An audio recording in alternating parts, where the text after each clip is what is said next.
Today I'm starting chapter 5, Money in Macroeconomics. In this chapter we will study meaning of money, supply of money, components of money, what were the functions of money for which it has overcome the limitations of barter exchange. It's a small chapter and easy to. It's very scoring also in the board examinations. Let's begin chapter 5, that is money.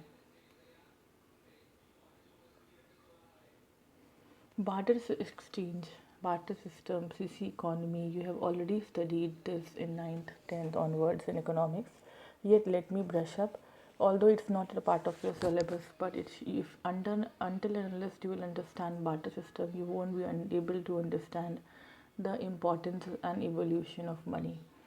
So, what do you mean by barter system? Barter system means exchange of goods for exchange.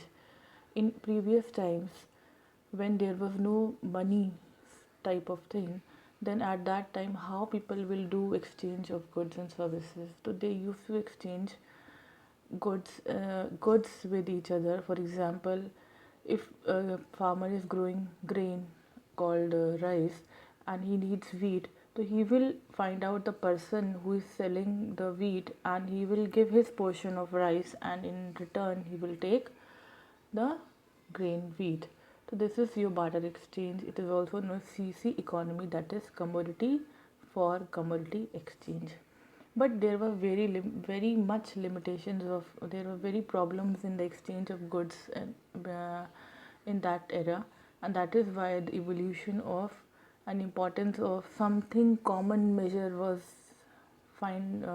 people were seeking out, called money. Okay.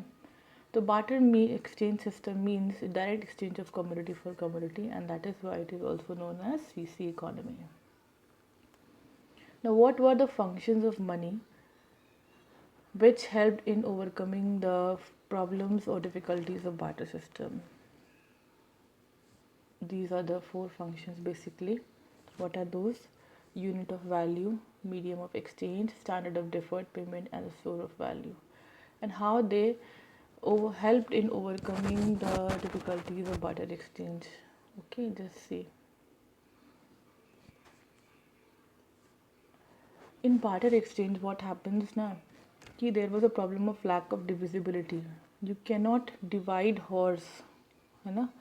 And in तो इससे क्या होता था? One person in exchange gets benefited and the other person faces losses. Why? एक आपने horse दे दिया 1 kilo चीनी के बदले. Is it possible? It's a loss deal, है ना? It's not a good deal. That was the thing, because of the problem of divisibility, because it's very difficult to store the grains as a wealth, because जो wealth होती है वो आप safely एक उसके लिए जो होता है आपको लाइक आज करेंसी है तो आज आपको स्मॉल लॉकर में रख सकते हैं, but at that time storing grains in a one store house, उसके लिए एक सेपरेट रूम चाहिए.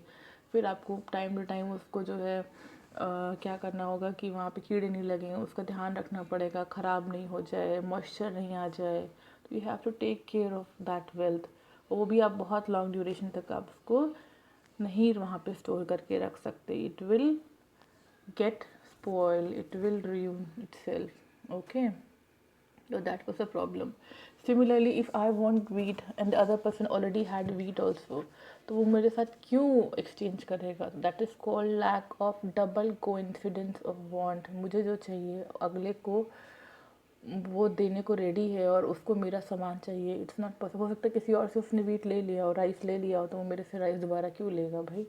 That is the thing, lack of double. Both the parties require each others community. ये है lack double coincidence of want, जो हमेशा possible नहीं होता है. ठीक है.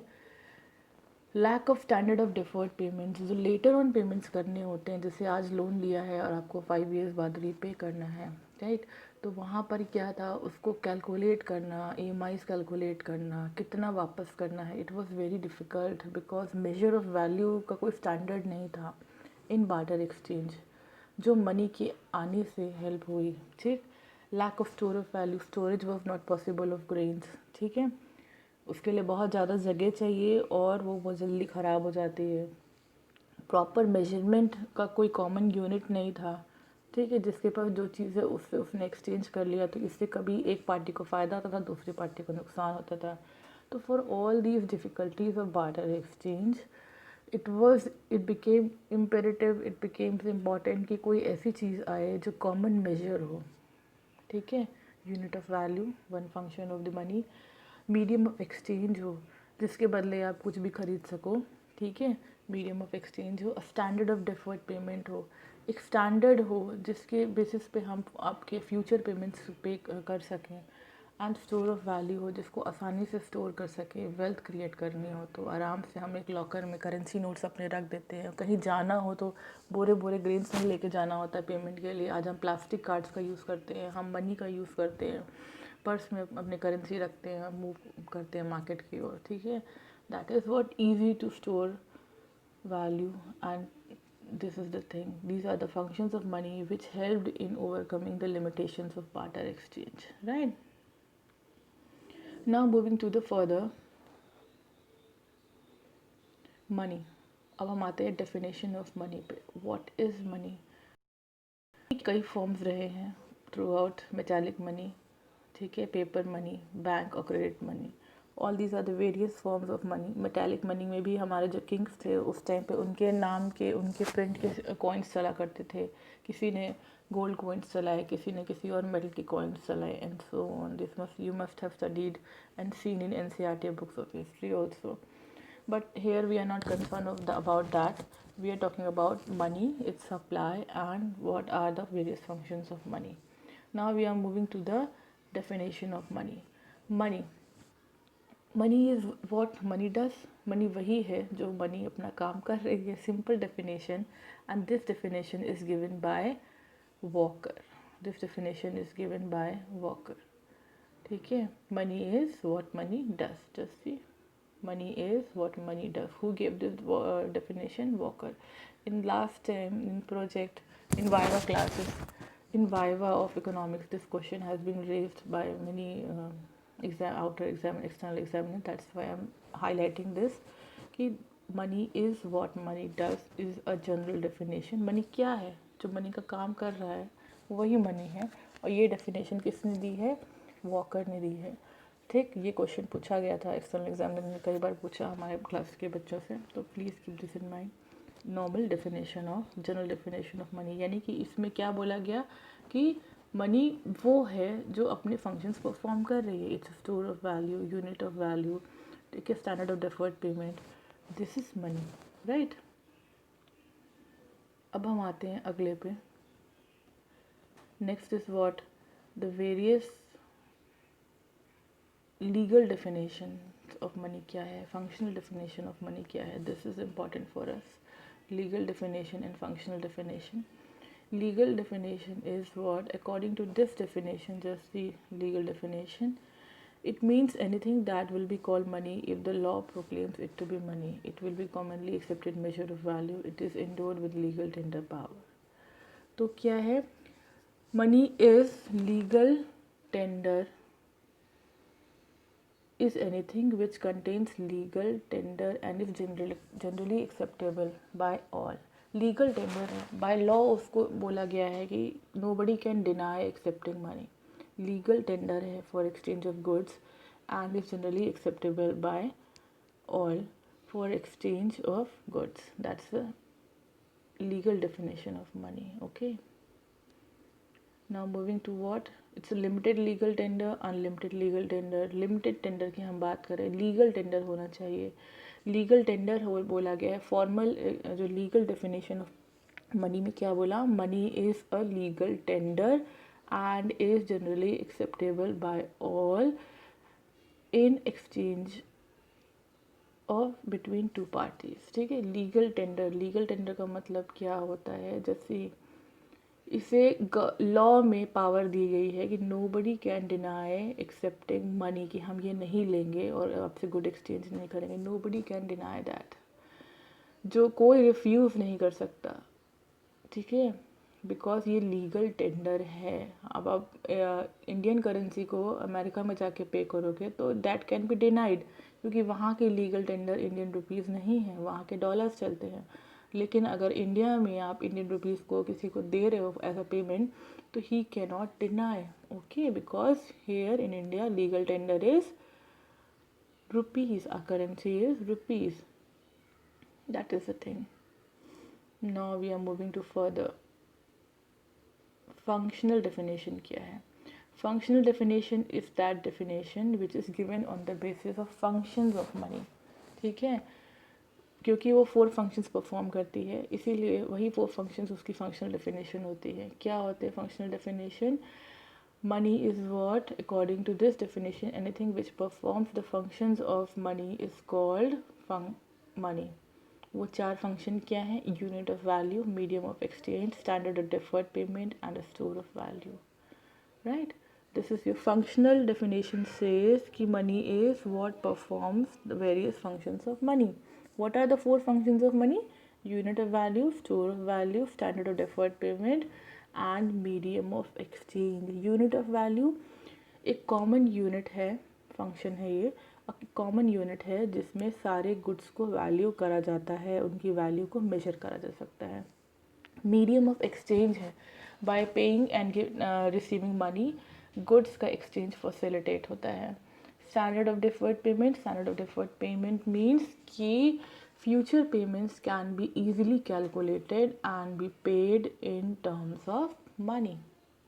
Store of value, wealth can be created and easily stored in the form of money as it takes less space and it takes less means कि it do not get spoils with the lapse of time. ऐसा नहीं है कि रखे रखे आपके note ख़राब हो जाते हैं, फट जाते हैं, like grains and other commodities. ठीक है, this are the 4 functions of your money. Now we are moving to what? Primary functions, secondary functions. This we have discussed. It's a unit of value, medium of exchange, standard of deferred payment and store of value. ये 4 functions होते हैं. Unit of value फिर मैं बता रही हूँ, मतलब कि इसका मतलब है कि ऑल गुड्स, एक कॉमन यूनिट क्रिएट हुई मनी जिसमें सारे गुड्स को हम वैल्यू कर सकते हैं. मीडियम ऑफ एक्सचेंज है, एज अ कॉमन मीडियम की तरह यूज़ करा जाता है एक्सचेंज ऑफ गुड्स के लिए. Nobody can deny it because it is legal tender. फिर सेकेंडरी फंक्शंस में आता है standard deferred payments. Future payments can be easily paid off as well as can be easily calculated in terms of money. Store of value, goods के it's very difficult to store goods in the form of wealth because it takes large space और उनकी एक life होती है जो ख़त्म हो जाती है, तो दे गेट्स फॉल, तो आपकी वेल्थ बेकार हो गई, लॉस हो गया. But money can be easily stored and house as well as in bank and it they takes less space also. Plus, they do not get rotten with humidity or by insects or pests and all. Okay. Primary functions, secondary functions we did. Now we are moving to components of money supply. Money supply के components क्या हैं? Just see. There are 2 main components of money supply. What are those? देखो, there are 4 types of money supply forms: M1, M2, M3, M4. But here in syllabus we have only M1. और M1 क्या बोलता है? M1 बोलता है कि आपके जो कंपोनेंट्स हैं मनी सप्लाई में वो कौन कौन से हैं. लेट्स सी, होगा ज़रूर M1. ओके, यहाँ पे है, just see M1. Currency in notes and coins, demand deposits and other deposits. यही आपके सिलेबस पे है. M2, M3, M4 नहीं है. तो M1 में क्या क्या आता है? करेंसी. अब वो करेंसी कॉइन्स के फॉर्म में भी हो सकती है एंड पेपर नोट्स के फॉर्म में भी हो सकती है, which is held by public. M1 currency in form of coins and notes held by public. Demand deposits, demand deposits are those deposits which are deposits in the bank, which is the wealth deposited in the bank. They can be withdrawn at any time by, कभी भी आप check से, withdrawal form से इसको आप withdraw कर सकते हो. ये भी एक लिक्विड फॉर्म ऑफ कैश है आपका. ठीक है. अदर डिपॉजिट्स जो हमारे पास RBI के पास होते हैं या आपने किसी कहीं पे इन्वेस्ट करे हुए हैं, वर्ल्ड बैंक के पास हैं, all this also includes other deposits.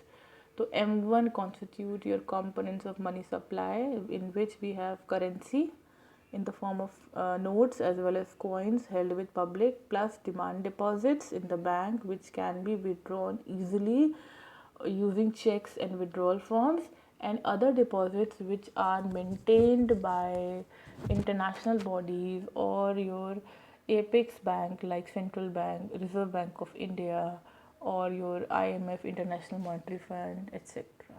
Okay, so this is your chapter 5.